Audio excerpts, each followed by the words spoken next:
Hello दोस्तों, sugar spike होना यानी किसी भी प्रकार के खाद्य पदार्थ को खाने के बाद सडनली शुगर लेवल का बढ़ जाना, इसको हम कैसे प्रिवेंट करें, आज इस पर बात करेंगे। शुगर स्पाइक होना अपने आप में एक अच्छी चीज़ नहीं है। जितना ज़्यादा शुगर स्पाइक होगा उतने अलग अलग तरह के प्रॉब्लम्स होते हैं और उसकी वजह से हमारा एपेटाइट, डायबिटीज़ रिलेटेड कॉम्प्लिकेशन, तो बहुत सारी चीज़ें इन्फ्लुएंस होती है, जिसको हमने अलग वीडियो में डिस्कस किया है। आज हम बात करेंगे इसको कम करने के लिए, इसको प्रिवेंट करने के लिए हम क्या क्या चीज़ें कर सकते हैं, जिससे कि खाना खाने के बाद या सेम चीज़ों को भी खाना खाने के बाद आपके शुगर के लेवल्स उतने ज़्यादा नहीं बढ़े या ब्लड ग्लूकोज लेवल में उतना ज़्यादा उछाल देखने को ना मिले जितना कि नॉर्मली हो सकता है। टॉपिक पर जाने से पहले जो लोग हमारे चैनल पर नए हैं उन्हें रिक्वेस्ट करूँगा कि चैनल को सब्सक्राइब करें, वीडियोस को लाइक करें, शेयर करें, फॉलो करें, कमेंट करें, पूरा देखें। टॉपिक इंपॉर्टेंट है इसलिए सेंड तक देखिएगा। चलिए शुरू करते हैं इंपॉर्टेंट वीडियो।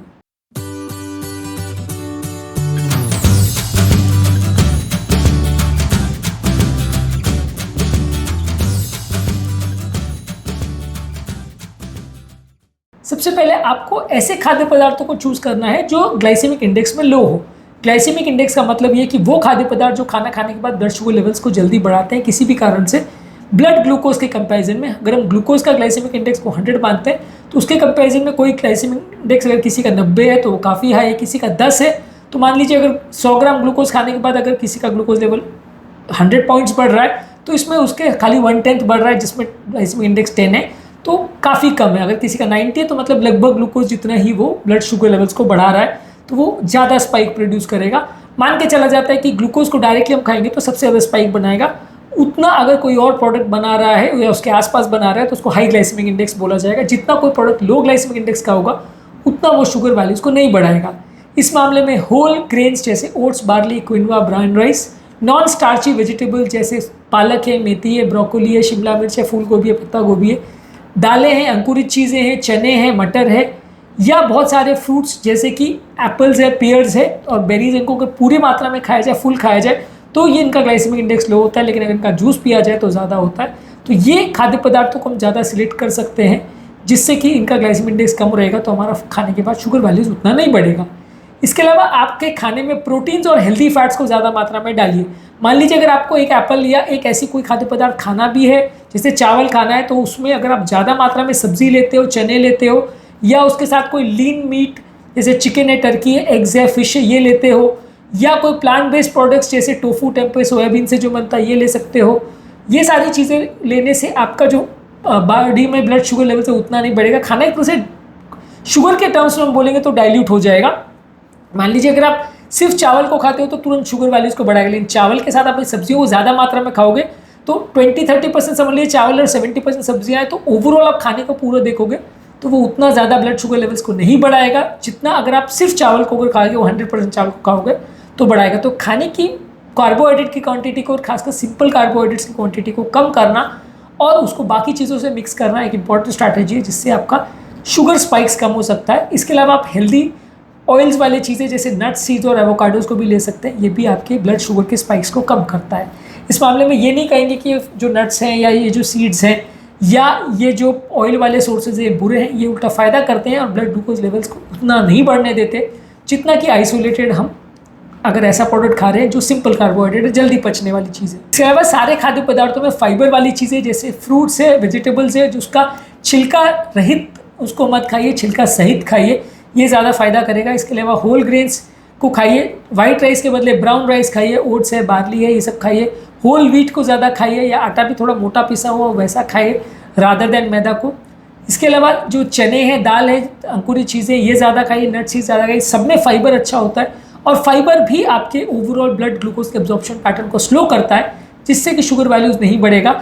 उतने ही शुगर का पाचन जिसका बॉडी आधे घंटे में कर सकती है तो उसके बदले अगर 4 घंटे में करेगी तो उतना शुगर धीरे धीरे करके आपका ब्लड ग्लूकोज बढ़ाएगा, तो आपका ब्लड शुगर में सडन स्पाइक और ड्रॉप नहीं होगा।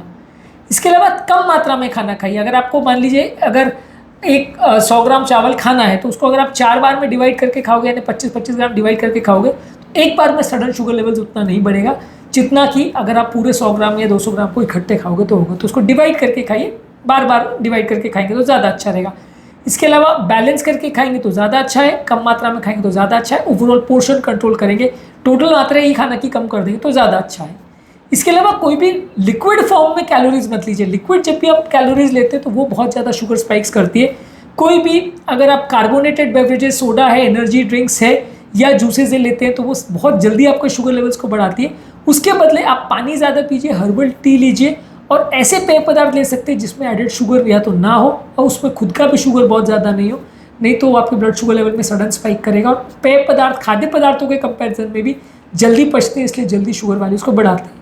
इसके अलावा आप खाना खाते समय पानी ज़्यादा मात्रा में पीजिए, खाना से पहले, खाने के दौरान, खाने के बाद पानी ज़्यादा पीजिए। एक तरह से आपके फूड को डाइल्यूट करेगा, तो उससे आपका शुगर लेवल्स थोड़ा कंपैरेटिवली कम बढ़ेगा। इसके लिए आप फिजिकली एक्टिव रहिए, जितना ज़्यादा आप रेगुलर एक्टिविटी करते हैं, वॉकिंग, स्विमिंग, साइकिलिंग जितने बार आप करते हैं, इसके अलावा स्ट्रेंथ ट्रेनिंग यानी मसल बिल्डिंग एक्सरसाइज भी करते हैं, ये सारी चीज़ें करने से भी आपका ओवरऑल बॉडी का ग्लूकोज यूटिलाइजेशन बेटर होता है, इंसुलिन रेजिस्टेंस कम होता है, इससे भी आपका शुगर का स्पाइक कंपैरेटिवली कम होगा। इसके अलावा यदि आप डायबिटिक है तो उसके लिए प्रॉपर मेडिसिन आप लेते रहिए, नहीं तो उसमें आपका शुगर लेवल ज़्यादा होगा। रिफाइंड कार्बोहाइड्रेट जैसे मैदे की बनी हुई ब्रेड्स है, पेस्ट्रीज है, शुगर वाले सीरियल्स है, ये सारी चीज़ें नुकसानदायक है। इसके बदले होल ग्रेन्स की बनी हुई चीज़ें ज़्यादा लीजिए और ऐसी सब्जियों को ज़्यादा लीजिए जिसमें स्टार्च ज़्यादा नहीं हो। स्टार्च वाले खाद्य पदार्थ भी आपके शुगर लेवल्स को ज़्यादा बढ़ाते हैं। इसके अलावा मानसिक तनाव को ज़्यादा मेंटेन करिए, आपका मेंटल स्ट्रेस भी आपके शुगर लेवल्स को बढ़ा सकता है। रेगुलर फिजिकल एक्टिविटी करिए, 7 से 9 घंटे की स्लीप होनी चाहिए, yoga, meditation, deep breathing exercise करिए, ये सारी चीज़ें आपके मानसिक तनाव को कम करेगी। इससे भी आपका ओवरऑल जो है शुगर लेवल्स के स्पाइक थोड़े कम होंगे। इसके अलावा रेगुलरली अपने ब्लड शुगर लेवल्स को चेक करते रहिए। यदि आप शुगर लेवल को चेक करते रहेंगे तो आपको समझ खुद ही आता रहेगा कि क्या करने से शुगर बढ़ता है, क्या करने से कम होता है, और आप इसको बेटर वे में मैनेज कर पाओगे, अपने फूड बिहेवियर को समझ पाओगे कि आपको ये सडन जो भूख लग रही है वो इसलिए लग रही है कि आपका शुगर लेवल्स बहुत ज़्यादा कम हो गया है, या इसलिए लग रही है कि सडन शुगर स्पाइक हुआ है। आपके फूड के बिहेवियर को और लास्ट जो आपने खाना खाया जिसको आप हेल्दी समझ रहे थे वो हेल्दी था या नहीं था, ये सारे पैटर्न को समझने में कंटिन्यूस ग्लूकोज मॉनिटरिंग, जिस पर हमने काफ़ी वीडियोस किए, ये आपकी काफ़ी मदद करता है। इसको ज़रूर आप फॉलो कर सकते हैं। इससे आपका ओवरऑल खाने का बिहेवियर और शुगर के प्रति आपका बिहेवियर काफ़ी चेंज होता है।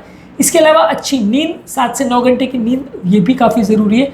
और इस नींद में हमारा मतलब है कि अच्छी क्वालिटी की नींद होनी चाहिए। इसमें ऐसा नहीं कि आप 7 घंटे बिस्तर पे पड़े हो, 7 से 9 घंटे की अच्छी क्वालिटी की नींद भी हो रही है तो ये भी आपके ब्लड शुगर लेवल्स को और उसके स्पाइक्स को कंट्रोल करने में मदद करेगा। आज के टॉपिक में हमने आपको कुछ यूजफुल टिप्स दिए जो कि ब्लड शुगर वैल्यूज़ को और उसके रिलेटेड स्पाइक्स को कम करने में आपकी मदद करेंगे। इनको ज़रूर आप फॉलो करिए ताकि आपका ब्लड शुगर लेवल्स उतना ज़्यादा नहीं बढ़े जितना कि एक्सपेक्टेड है, जितना कि उस पर्टिकुलर खाद्य पदार्थ से बढ़ना चाहिए। और यदि किसी को डायबिटीज़ है तो फास्टिंग करके या बाकी चीज़ें करके आप उसको जैसे भी करके रिवर्स करने का प्रयास करिए। इससे आपका ओवरऑल शुगर वैल्यूज़ को कंट्रोल करना ज़्यादा ईजी हो जाएगा और आपकी हेल्थ कंपैरेटिवली ज़्यादा अच्छी रहेगी। आज के टॉपिक में हमने बात करी शुगर स्पाइक्स पर, शुगर स्पाइक्स को कंट्रोल करने के टिप्स पर। इसके लिए एक अलग ओवरव्यू पर वीडियो हमने किया है और इसके कॉन्सिक्वेंसेस और ये किस तरह से बॉडी को नुकसान करता है इस पर हमने अलग वीडियोज़ में डिस्कस किया, इनको ज़रूर चेकआउट करें। टॉपिक एंड करने से पहले जो लोग हमारे चैनल पर नए हैं उन्हें रिक्वेस्ट करूँगा कि चैनल को सब्सक्राइब करें, वीडियोज़ को लाइक करें, शेयर करें, फॉलो करें, कमेंट करें, पूरा देखें।